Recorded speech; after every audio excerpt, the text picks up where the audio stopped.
नमस्कार, मैं हूँ आपका दोस्त विजय विद्रोही। आप मुझसे जुड़ चुके हैं, इसके लिए आप सबका तहे दिल से शुक्रिया। अगले 6-7 मिनट में आपसे जुड़े रहने की कोशिश करूँगा।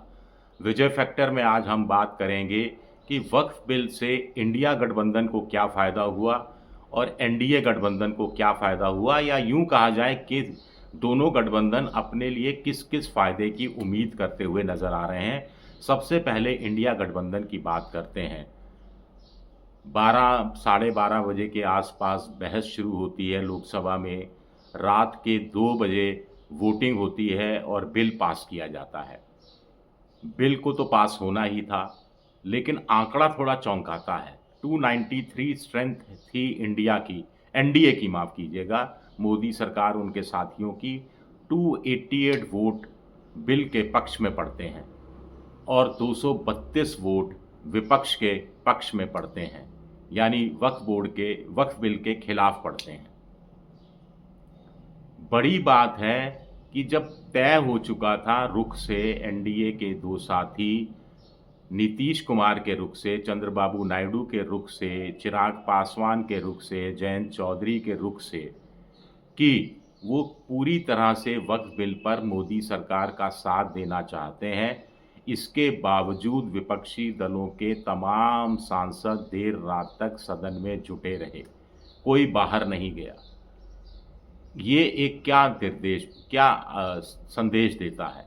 ये संदेश देता है कि इंडिया गठबंधन एक बार फिर एकजुट होता नज़र आ रहा है।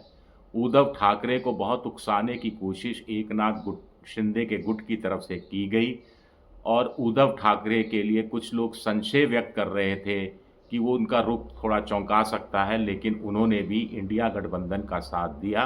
बीएमसी चुनाव उसकी एक मुख्य वजह हो सकती है, लेकिन साथ दिया। एक इंडिया गठबंधन को लगता है कि बीजेपी और मुसलमानों के रिश्तों में अब जो रिश्तों का जो ताबूत है, खराब रिश्तों का, उसमें वक्फ बिल ने आखिरी कील ठोक दी है। अब पसमानदा मुसलमानों तक पहुंचने की प्रधानमंत्री की अपील हो कि स्कूटी चला के जाओ, और चाहे उनकी ईद की सौगात हो, तो जो ईदी दी थी, ईदी देनी चाहिए थी प्रधानमंत्री ने, मुसलमानों ने वो ईदी वापस लौटा दी है।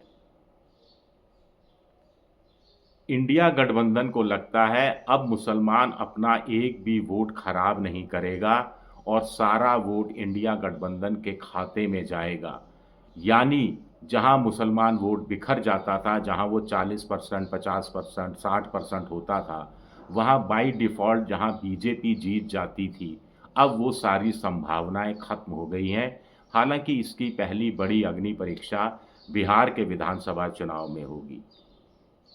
नीतीश कुमार को इस बिल ने पॉलिटिकली ख़त्म कर दिया है, ऐसा इंडिया गठबंधन सोच रहा है। उसको जानकार भी कहते हैं कि मुसलमानों का एक सहारा इंडिया नीतीश कुमार की व्यक्तिगत छवि को आगे बढ़ाने में रहा करता था।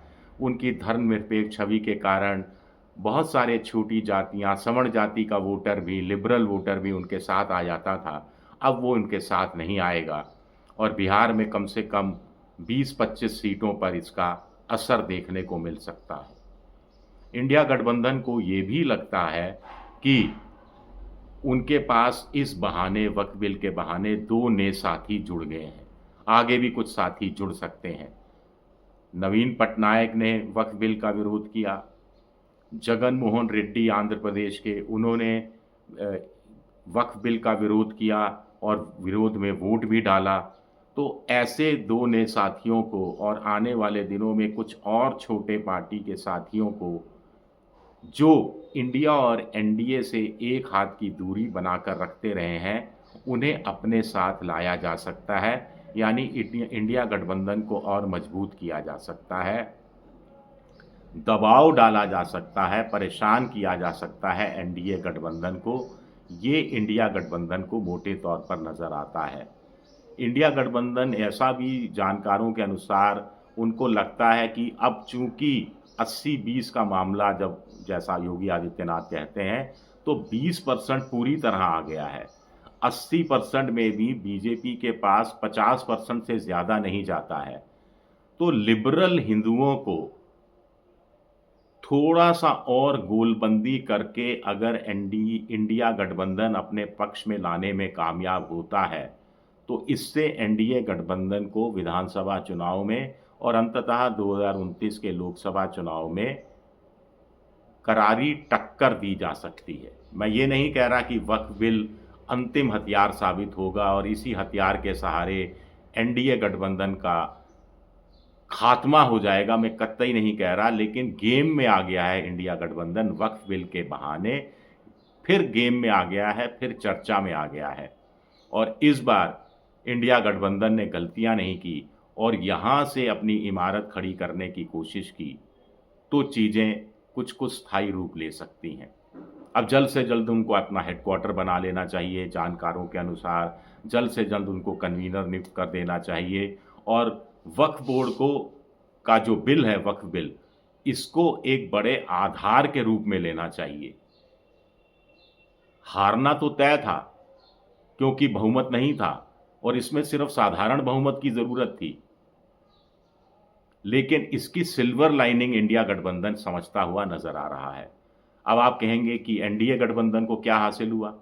एनडीए गठबंधन को लगता है कि पसमानदा मुसलमानों की बात करके, उन्होंने बोहरा मुसलमानों की बात करके और इसके अलावा गरीब मुसलमानों की और महिला मुसलमानों की बात करके वक्फ बिल के बहाने मुस्लिम वोट बैंक में सेंध लगाने की कोशिश की है। बीजेपी को पता है मुसलमान उनको वोट नहीं देते, बीजेपी को उनका वोट मिलेगा भी नहीं, लेकिन बीजेपी चाह रही है कि मुस्लिम वोट बैंक में दरारें पैदा की जाए। दरारें पैदा करेंगे तो वो एकमुश्त इंडिया के साथ नहीं जाएगा, वो एकमुश्त इंडिया के साथ नहीं जाएगा तो बाय डिफ़ॉल्ट बीजेपी के लिए कुछ जगह जीत की संभावना बनी रहेगी। क्या इस मकसद में बीजेपी वक्फ बिल के बहाने कामयाब हो पाई है? आज की तारीख में कहना मुश्किल है। फिर इसकी अग्नि परीक्षा उसी तरह बिहार के विधानसभा चुनाव में होगी, जैसी अग्नि परीक्षा इंडिया के हिसाब से भी बिहार का विधानसभा चुनाव सामने रखने वाला है। वक्फ बिल पास कराकर मोदी जी ने मोहन भागवत का दिल जीत लिया है, तो क्या ये डील का हिस्सा था अपने मन मुताबिक राष्ट्रीय अध्यक्ष के नाम पर सहमति जताने का? इंडिया गठबंधन के मुकाबले एनडीए गठबंधन को लगता है कि अगले साल असम में और बंगाल में विधानसभा चुनाव होना है, जहां पर मुस्लिम वोट के खिलाफ हिंदू वोटों को ध्रुवीकरण के जरिए अपने साथ रखा जा सकता है। केरल में बीजेपी को घुसपैठ का मौका, घुसने का मौका वक्फ बिल ने दिया है, ऐसा भी एनडीए गठबंधन को लगता है, क्योंकि कैथोलिक जो चर्चों की संस्था है उसने वक्फ बिल का समर्थन किया था और कैथोलिकों का दिल अगर जीत लेती है बीजेपी, तो बहुत सी केरल में सीटें ऐसी हैं जहां चर्च का जो फतवा है वो बहुत भारी पड़ता है। तो एनडीए यहां अपने लिए एक सिल्वर लाइनिंग ढूंढता हुआ दिखाई दे रहा है। शुक्रिया मेरा ये वीडियो देखने के लिए। पसंद आए तो लाइक कीजिए, सब्सक्राइब कीजिए, शेयर कीजिए। शुक्रिया, बहुत बहुत शुक्रिया।